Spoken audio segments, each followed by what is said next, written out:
This is the arraignment of 20-year-old Spencer Allen Boston. At a traffic stop 2 months earlier, Boston received citations for speeding and simple possession of marijuana. Yes, sir. I think it's very unfair, the marijuana law here. I think we the people deserve better because marijuana is a very harmless drug, and it's been around for ages, since the 80s and 90s. I've heard that baloney all my life, so don't go any further on that. Yes, sir. I don't know whether it's good or bad.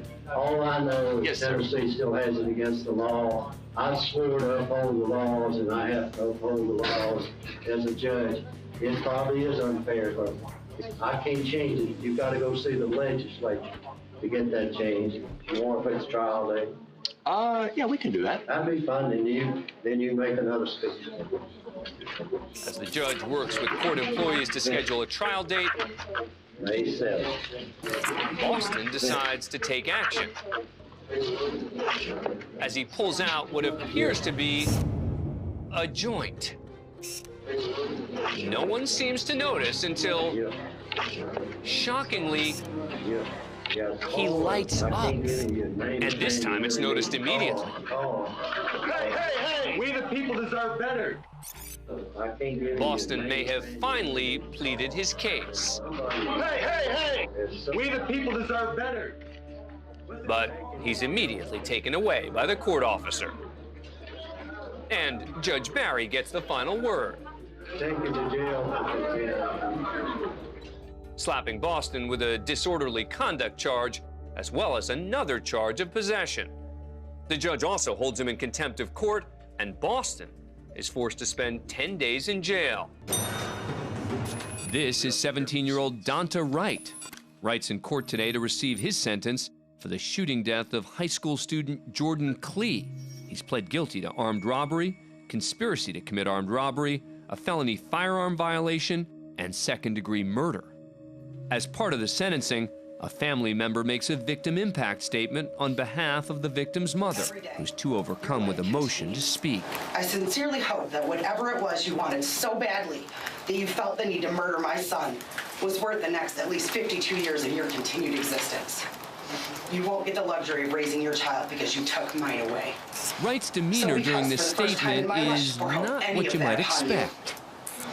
Your actions have led you to a prison cell, but have also created an empty cell that I live in every day.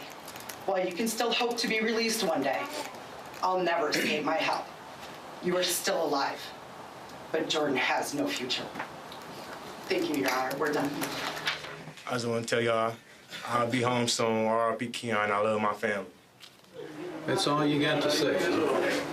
You know, I have never in 23 years approximately ever not accepted a sentence agreement between the parties because it's a bargained for sentence by the parties. But watching you sit there, smile and laugh and shake your head like this was no big deal, I'm very tempted to just say, I'm not going to accept this sentence agreement. We'll go to trial. And if you're convicted of felony murder, you'll go to prison for the rest of your life. That means you'll die there.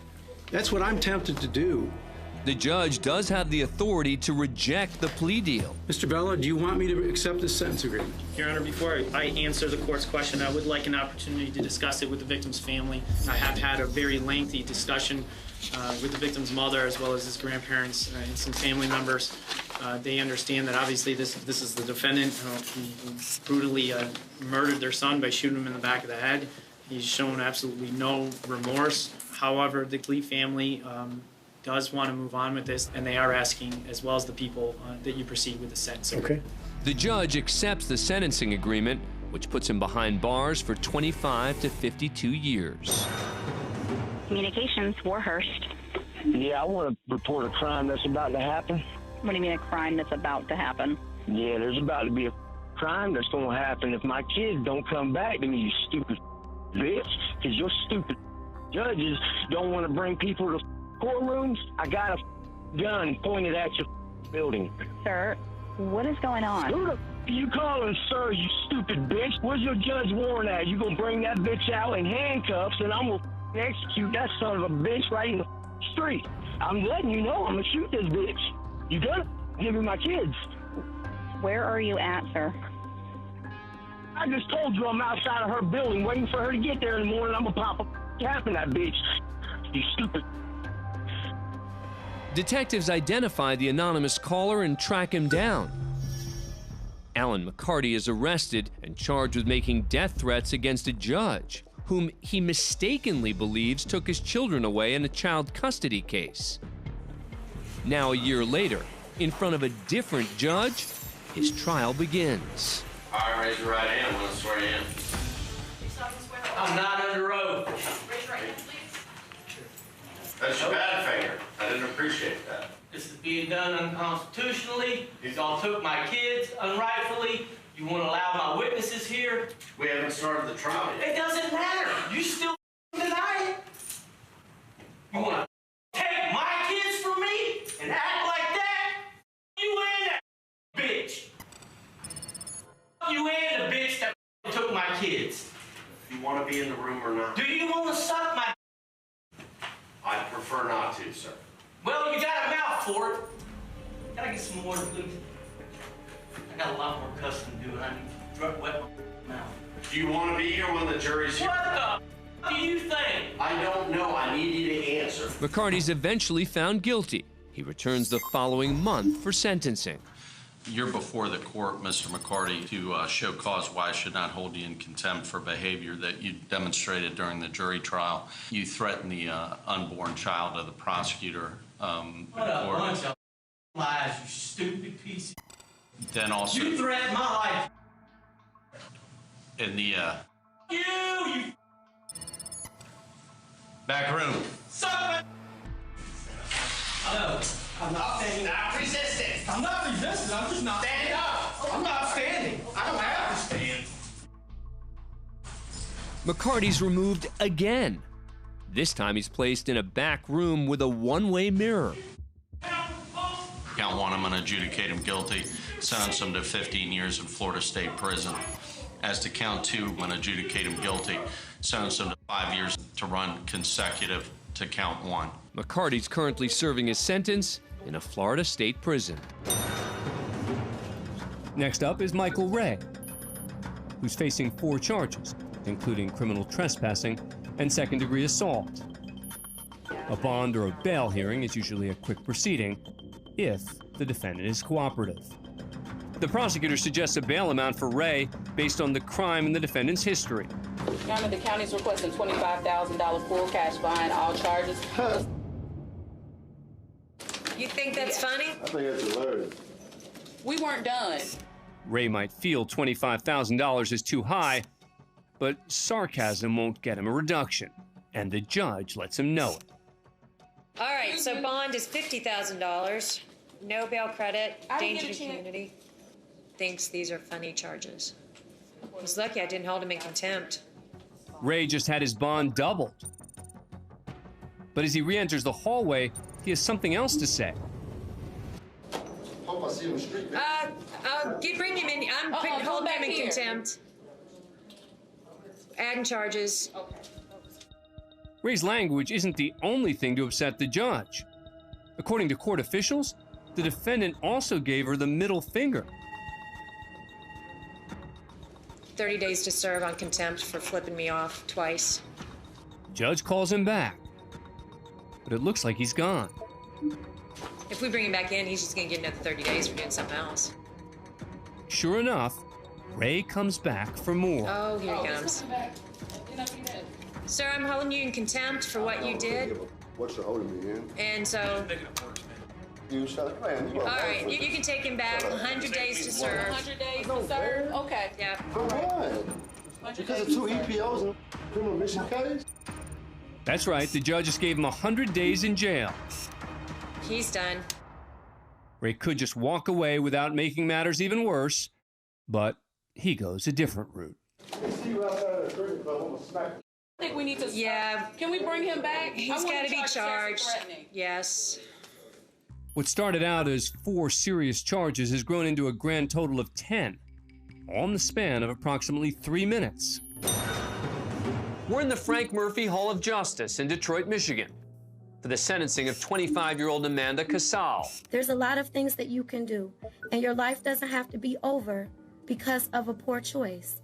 You just have to accept responsibility for it and find a way to make something positive out of a very negative situation. Casal has been found guilty of driving under the influence, causing a head-on collision that killed 31-year-old Jerome Zerker and severely injured his fiancée, 31-year-old Brittany Johnson. The couple have 5 children together. Prior to sentencing, the court will hear a powerful impact statement from the victim's children, read by his sister, Doreen Zerker. Amanda, look what you did to my life. You ruined everything I had, like my dad's life. Amanda seems devastated by Doreen's words. But Judge Kiana Lillard apparently hears some snickering from Casal's family sitting in the gallery. You can go too. Whoever can sit here at a tragic moment like this and laugh and smile when somebody has lost a family member, this is a court of law. You cannot come down to the Frank Murphy Hall of Justice and act any way you want to act. That's the defendant's mother, Donna Casal. Because if you don't know how to act, you can go to jail. Ma'am, you are being taken into custody for criminal contempt. Your disruptive and disrespectful behavior disrupted today's proceedings, and you, ma'am, are going to the Wayne County Jail for 93 days for direct criminal contempt. It'll be the sentence of this court that you will serve 3 to 15 years in the Michigan Department of Corrections. If there's nothing further, that concludes this matter. Casal only serves 3 years and is then paroled in February 2020. As for Amanda's mother, Donna, she spends the night in jail and appears before Judge Lillard the next morning. Donna seems to have learned a serious lesson from just one night behind bars. Ms. Coulson, is there something you'd like to say? Yes, I deeply apologize for what I did. I was under a lot of stress.